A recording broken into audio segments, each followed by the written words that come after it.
여러분 반갑습니다. 지난 시간에는 법과 법치주의에 대해서 이야기를 하였습니다. 먼저 이 법은요, 사람의 사회생활에 있어서 행위의 준칙이 된다는 겁니다. 두 번째, 이 법은 국가에 의하여 강제되는, 바로 이 강제되는 사회 규범이라고 하는 점입니다. 끝으로 법은 평화를 수립하기 위한 하나의 질서다, 이렇게 얘기 드리면서 사람들이 공동선이라고 믿는 하나의 가치다, 이렇게 이야기 드렸습니다. 이어서 우리가 형식적 법치주의 그리고 실질적 법치주의에 대해서 학습을 하였습니다. 또 영미법계와 대륙법계적 법치주의가 갖는 그 전통에 대해서 이야기를 하였습니다. 특히 우리가 영미법계의 경우에 법의 지배, 이 법의 지배 원리를 중심으로 발전했다, 이렇게 말씀드렸고요. 대륙법계의 경우에는, 이 독일의 경우에 법의 지배나 또는 이 법치주의보다는 바로 이 법치국가라고 하는 개념을 중심으로 전개되었다, 이렇게 말씀을 드릴 수가 있었습니다. 아울러서 이 법의 존재 형식에 대해서도 말씀을 좀 드렸는데요. 우리가 성문법원 그리고 불문법원에 대해서 말씀드렸습니다. 우리가 이 성문법원 하게 되면은 헌법, 법률, 명령, 자치법규, 조약 이런 게 있었고요. 불문법원에는 관습, 판례, 조리법 이런 것에 대해서 여러분하고 알아보았습니다. 이상은 우리가 지난 시간의 강의 내용을 요지적으로 말씀을 드렸고요.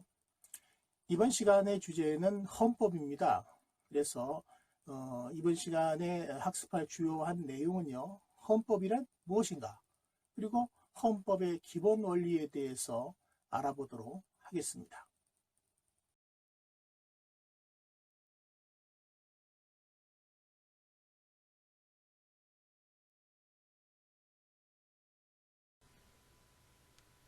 자, 이제 우리 헌법이란 무엇인가에 대해서 알아보도록 하겠습니다.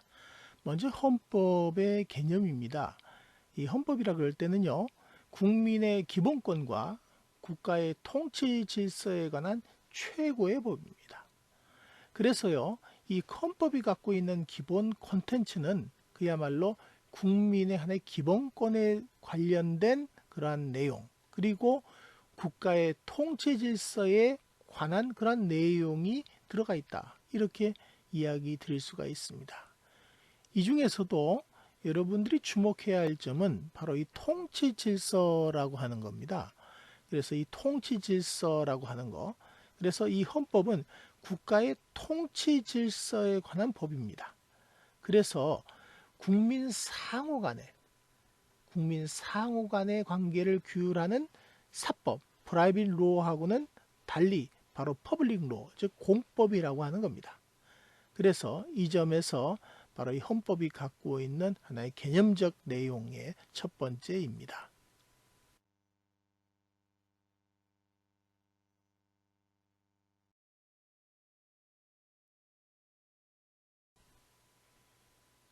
자, 이제 구별 개념입니다.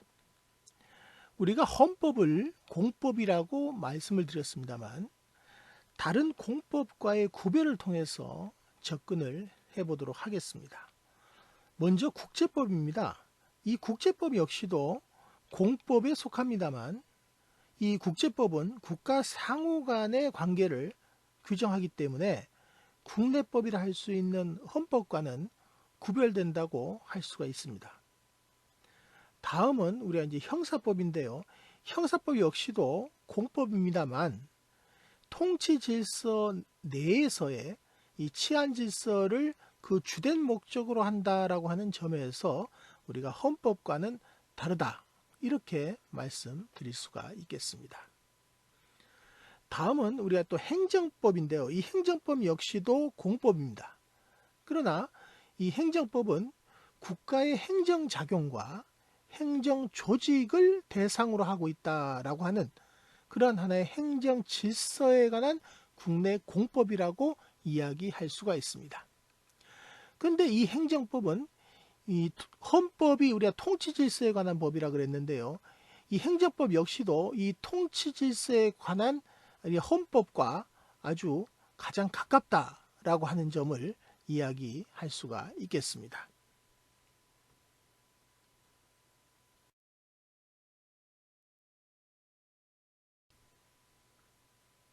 자, 그 다음에는 바로 이 헌법이 국내법 중에서 최고의 법이라고 이야기했습니다. 자, 이건 우리가 지난주에 여러분과 학습하면서 말씀을 드렸던 내용인데요. 자, 헌법이 가장 꼭대기에 있죠.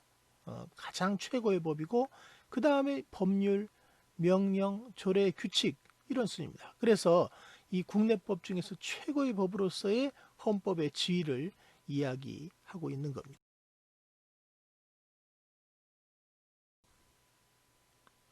자, 다음은 우리가 국가법입니다.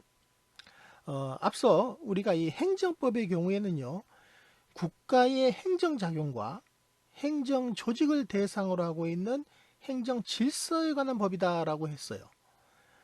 그래서 이것은 바로 이 통치질서에 관한 법인 헌법과 가장 가깝다는 말씀을 드렸는데요.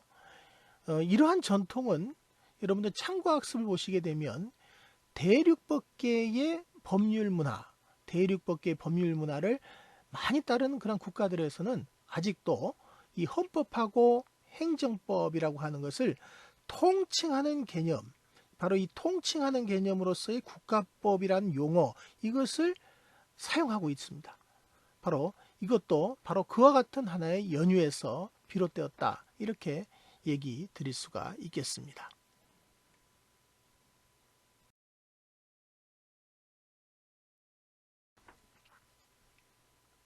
자, 이제는 이 헌법의 특성과 그 기능에 대해서 이야기를 해보도록 하겠습니다.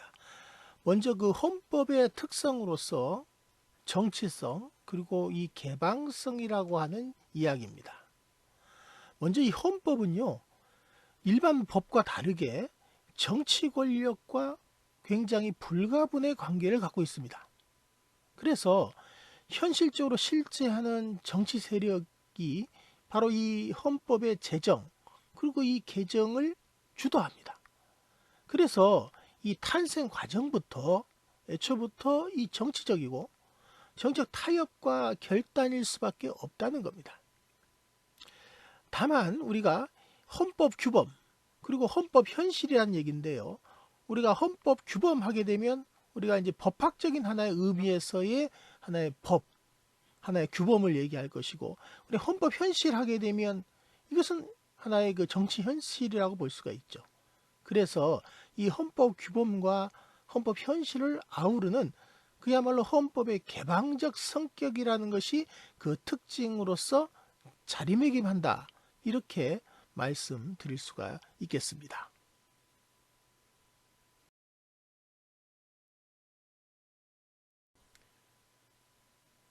헌법이 갖고 있는 또 다른 특성으로는요, 헌법의 이념성이라고 하는 것을 이야기하지 않을 수 없습니다. 자, 그러면 이제 우리가 헌법의 이념성이라고 하는 게 뭐냐? 이것은 바로 특정 국가에서 추구하는 바로 시대 정신이 헌법에 반영된다라고 하는 겁니다. 그래서요, 이 헌법적 구현, 즉 헌법적인 이런 실현은 그 시대가 갖고 있는 이데올로기, 우리가 이념이라 하지 않습니까? 바로 이데올로기에 대한 가치 판단이 불가피할 수밖에 없다라고 하는 겁니다. 그러니까 이데올로기에 대한 가치 판단이 불가피하다는 것은 이런 개별 국가의 헌법이 가치 중립적일 수가 없다는 것을 이야기하는 겁니다. 그래서 개별 국가의 헌법은요, 상당히 가치 지향적이다라고 이야기할 수 있는 겁니다.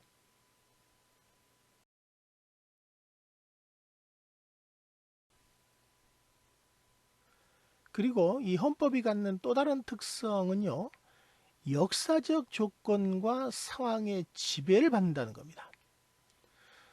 이것은 헌법이 지향하는 이념과 이 가치가 역사적 조건 그리고 역사적 상황에 의해서 지배를 받는다라고 하는 것을 의미하고 있는데, 이것은 바로 그 사회의 특유한 경제적 배분 관계라든지 이 지배 권력들의 현황이라든지 그리고 정치적 행위자들의 의식, 이런 것들은 바로 불가분적 관계 속에 놓일 수밖에 없다는 겁니다. 이것이 바로 역사적 조건과 상황의 지배를 헌법이 받는다는 겁니다. 하지만 우리가 유의할 것은 우리가 기본적 인권이라고 하는 것은 어떠냐? 이 기본적 인권의 보장이라는 것은 이러한 역사적 상황 또는 조건에 의해서 개념이 변할 수는 없는 겁니다. 자, 그렇기 때문에 이것은 바로 이 역사적 의미와 달리 바로 초역사적 의미를 갖고 있다. 이렇게 이야기를 하고 있는 겁니다.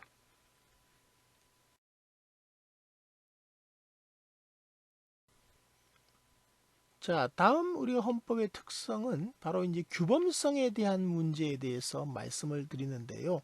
그 규범성 중에서 가장 먼저 꼽을 수 있는 것이 우리가 앞서 여러 차례 강조되어 왔던 최고 규범성입니다. 그래서 이 헌법 이상의 어떤 상위 규범이 없다는 거예요. 그래서 최상급의 하나의 법으로서 이 법률이나 명령, 규칙 등의 이러한 하위 법령의 입법 기준이 되기도 하고요.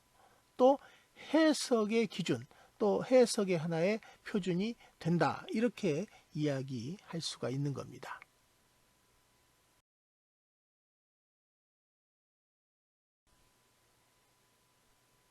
자, 그 다음에 우리가 이제 헌법의 특성으로서 이제 규범성에 대해서 이야기를 하고 있는데요. 그 두 번째는요, 이 기본권 보장의 규범성이라는 겁니다. 이 헌법의 하나의 규범성이라고 하는 특성은 기본권 보장이라고 하는 측면에서 강조되고 있습니다. 즉, 기본권을 보장하기 위한 규범으로서의 헌법은 근대 입헌주의 헌법에서도 인권이라든지 기본권 보장이라고 하는 그러한 이념을 갖고 있습니다. 우리 한국 헌법 10조에도요.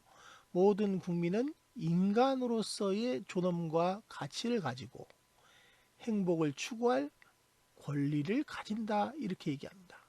그래서 국가는 개인이 가지는 불가침의 기본적 인권을 확인하고 이를 보장할 의무를 진다라고 한국 헌법 제10조에서 정하고 있습니다.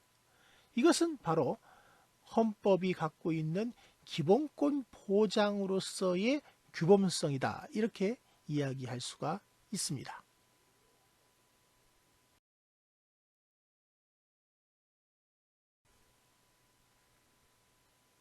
자, 우리가 헌법의 특성으로서 우리가 규범성에 대한 하나의 세 번째, 바로 이 조직 및 수권 규범성이라는 겁니다. 수권, 권한을 준다는 거지요. 이 수권 규범성. 그래서 여기에는 우리가 입법, 행정, 사법권에 대한 이야기를 하고자 합니다. 그래서 바로 입법권은 국회에 속한다라고 헌법에 정하고 있습니다. 헌법 제40조에서요. 그 다음에 행정권인데요. 행정권은 대통령을 수반으로 하는 정부에 속한다라고 해서 헌법 제66조에 정하고 있고요. 사법권과 관계해서는 법관으로 구성된 법원에 속한다. 그래서 헌법 제101조가 정하고 있습니다. 그래서 여러분들 헌법 40조, 66조, 101조를 보면 입법, 행정, 사법권에 대한 수권 규범, 어디에다가 그 권한을 주고 있느냐.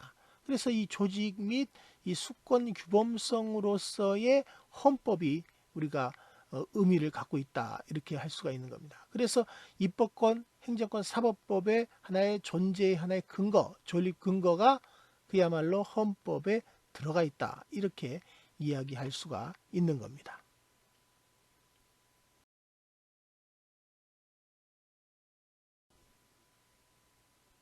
자, 이제는 이 헌법의 기능에 대해서 알아보도록 하겠습니다. 자, 헌법의 기능에는 어떤 것이 있는가? 먼저 한 국가의 통치 질서에 관한 법입니다. 즉, 한 국가의 통치 질서에 관한 법이기 때문에 국가를 조직하는 그러한 기능을 수행한다. 이렇게 이야기할 수가 있고요. 두 번째는 정치 생활을 주도한다.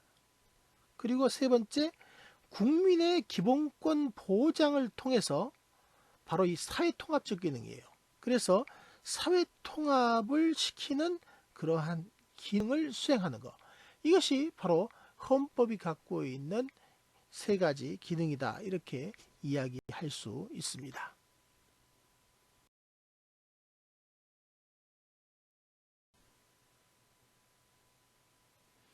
이어서 헌법의 구조입니다.